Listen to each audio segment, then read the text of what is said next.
Ishqning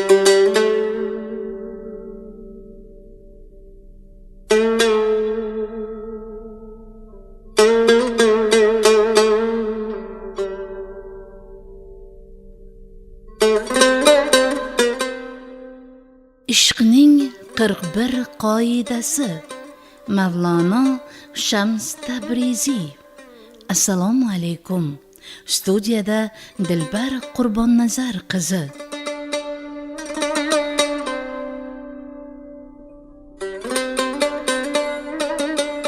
To'rtinchi qoida.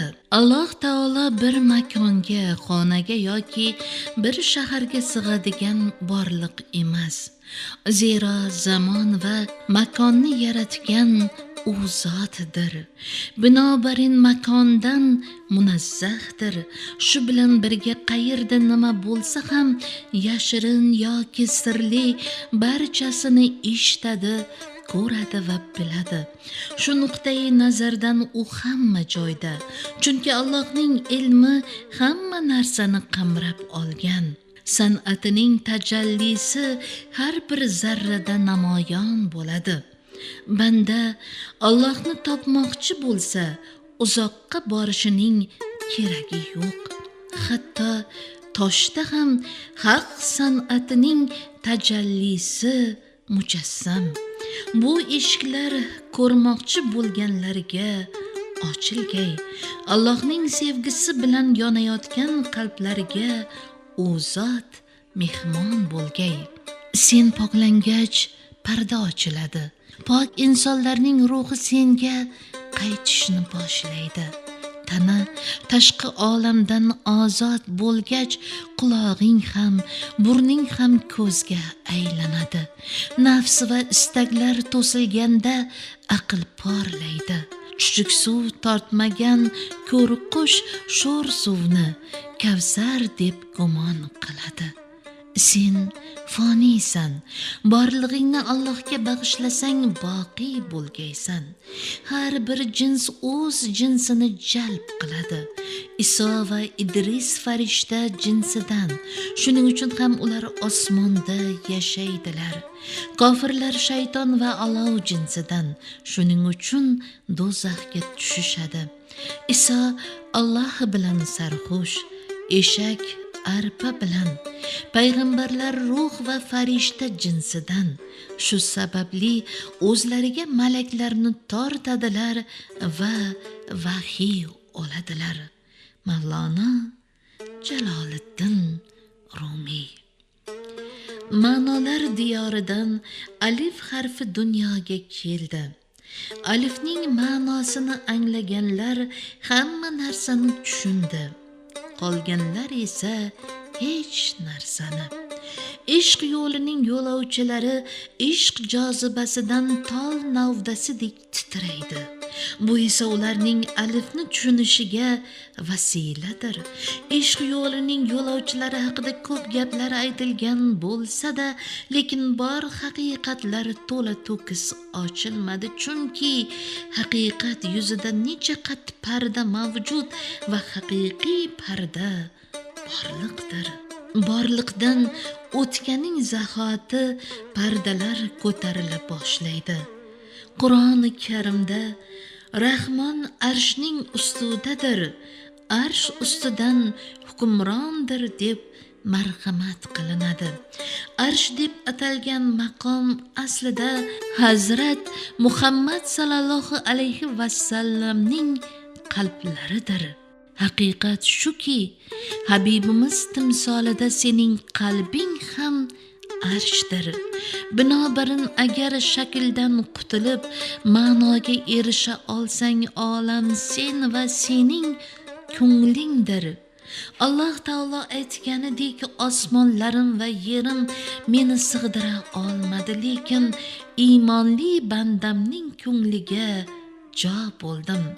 Ahmaddan ahadgacha ochiq mimdan boshqa hech narsa yo'q.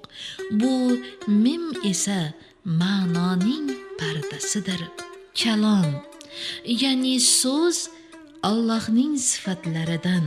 Chunki Alloh kalom sifati bilan ko'rinadi, o'z zotini yashiradiki, so'z insoniyatga yetib borsin va parda ortida qolmasin. Yo'qsa, parda ortidagi zot o'z so'zini bandalariga qanday yetkazadi? Bu uning qo'lida.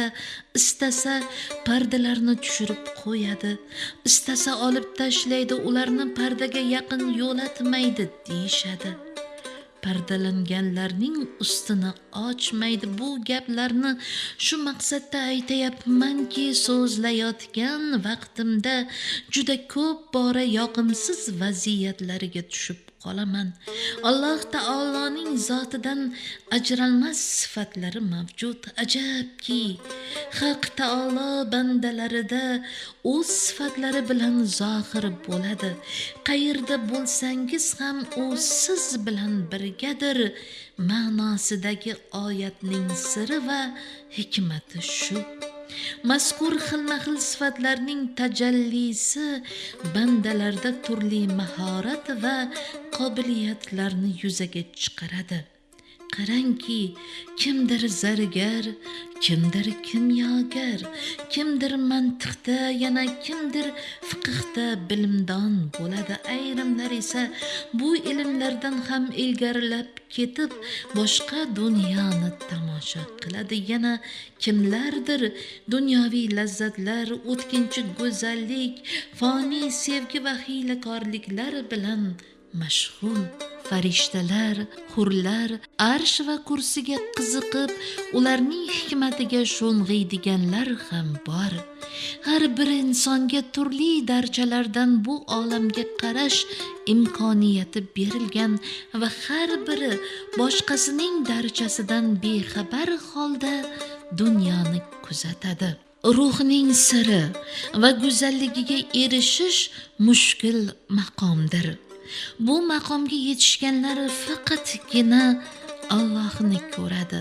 U zotni ko'rish bu dunyoda emas, balki u dunyoda nasib bo'ladi. Darhaqiqat Alloh taolo yaratgan quyoshga ham tik qarolmaydigan bu ko'zlar Haq taoloni ko'rishga aslo qodir emas. Shu bilan birga har gavharning nuri borki, oldida har qancha parda bo'lsa ham bu nurning bir qismi tashqariga porlaydi. Buni komil insonlargina idrok qila oladi, lekin tashqariga aks etmagan nurdan hech kimning xabari yo'q. Bunga ham ajablanmaslik kerak. Ajablanish kerak bo'lgan xusus aks etib turgan nurdan bexabar, uni ko'rolmaydigan kishilarning borligidir. Kichkina xonalari tor va qorong'i uyda odam bemalol harakat qila olmaydi, ammo saroyga ko'chib o'tsa, keng xonalari va bog'cha, gulzorlarida rohatlanadi. Mana inson ko'chdi, lekin bu o'lim emas. Ushbu so'zim oynadek ravshan va ochiqdir. Agar qalbing oydinlangan bo'lsa, sen ham bu hijratga, o'limga oshiq bo'lasan. Alloh muborak qilsin va duolaringda bizni ham unutma. Alloh muborak qilsin va duolaringda bizni ham unutma. Agar iching bu nurdan yorishmagan va ishqqa yetishmagan bo'lsang, harakat qil. Tayyorgarligingni ko'r. Qur'on senga oydinlashishni istasang erishasan deya xushxabar bermoqda. Alloh ishqida yonib, o'lim vositasida u zotga yetishishni orzu qilgan erlar bilan birga ayollar ham bor. Bu holat ochiq oyna kabidir.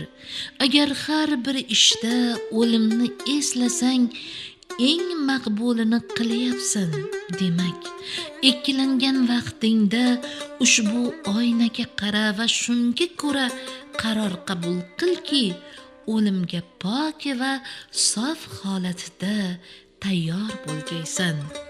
Ishq yo'lining yo'lovchisiga Qalb yolg'iz Allohga qaratilgan bo'lsa, undan boshqa hamma narsa ikkinchi darajaga tushadi. Faqat uni zikr etib, unga tavakkal qilish bilan qalb ilohiy nazargohga aylanadi. Qalb barcha his-tuyg'ularimiz markazi, ko'zlarimiz, quloqlarimiz va boshqa a'zolarimiz koinotdan doimo yuragimizga ma'lumot tashiydi. Qolaversa, tuyg'ular sifatida jo'sh urgan ko'plab ma'nolarning zuhur etadigan makoni shu jihatdan qalb katta bilim va hissiyot sababidan koinotga sig'magan ba'zi ilohiy tajallilarning markazidir. Alloh yaratiqlar kabi ma'lum yerga yoki moddadan hosil bo'lgan biror makonga sig'adigan, kiradigan, o'tiradigan tabiatga ega emas. Zotan vaqt va makon deb ataluvchi narsalarni ham o'zi yaratgan. Shu ma'noda Alloh hamma joyda, cheksizlik ko'ringan olamda va undan tashqarida, lekin shu bilan birga bizga jon tomirimizdan ham yaqinroq, aslida hamma joyda deganimizda ham u zotga ma'lum makonni xoslayotgandek bo'lamiz, lekin tashbihda ayb yo'q. Aqlimiz, idrokimiz, so'zimiz, tilimiz chegaralangan. Cheklangan aqlimiz va tilimiz bilan cheksiz buyuklikni tasvirlashga harakat qilamiz. Uni sevar, zikr etar, farzlarimizni ado qilishga urinar ekanmiz. Ilohiy sevgi qalbimizda aks etadi va u zot qalbimizda mehmon bo'ladi. Sen oshiq bo'lsang, endi sevgiling har yerdadir. Qo'lingda, ko'zingda, qalbingda, hatto sevgiling yashaydigan ko'chadagi kuchukni ham o'sha joyda yashayotgani uchun yaxshi ko'rasan. Ma'shuq uyga eltar yo'l, u bosgan izlar sen uchun endi muqaddasdir. Qayoqqa qarama, uni yodiga soladi. Sevgiling gulda, bulutda, dengizlarda, daryolardadir. Qayerga nazar solsang uni ko'rasan, chunki u sening qalbingda tajalli qiladi.